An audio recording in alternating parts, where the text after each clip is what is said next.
Hey, I'm Primitive Tim, and today we're going to learn how to do a Turkish double loop by extending a Flemish twist or an infinite loop. So as the string gets used, it's this piece that's getting wore out instead of this loop that is attached to the rest of the string. So the way we do this is we take our loop, make sure it's nice and wide here, and what we're going to do is get our string. I'm going to take one piece and feed it through on this side, on the side away from me. I'm going to take this other piece and feed it through the side that is close to me. So these two strings are going to cross in the loop. They're going to cross right through the loop like this. So I'm going to bring the bottom of this loop down to the bottom of the Flemish twist loop. And what I'm going to do is the piece that came through this side, I'm going to bring it around and stick it back through the same side and make sure it's going through the loop as well. And then this side that came in through the front, I'm going to bring it around through the front and make it go through the loop as well. So we have our two ends here. Now what we're going to do is we're going to adjust this loop size. This is the loop that's going to hang on to the bow. We're going to adjust that by just sticking this in a little bit, pulling the extra out. Stick it in a little bit, pull the extra out. Now I'm just going to go ahead and pull this tight.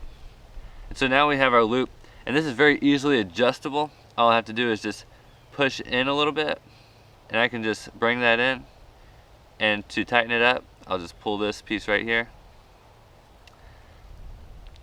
So this is about the size that we're going to want it, and we're going to go ahead and put it on our bow.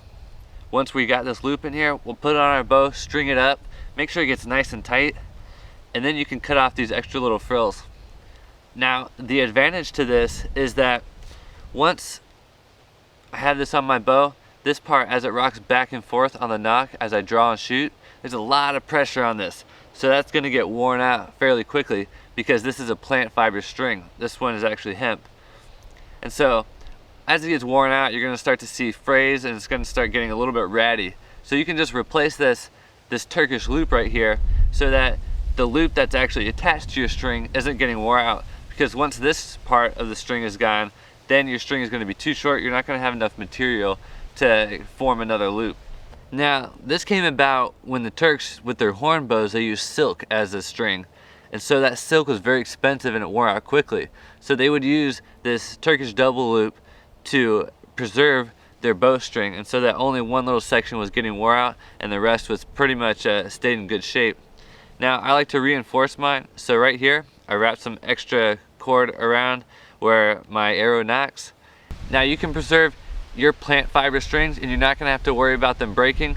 Just keep an eye on this double loop here, and make sure you replace it before it breaks. With self bows, you don't want this to break as you're drawing, because that could damage your bow.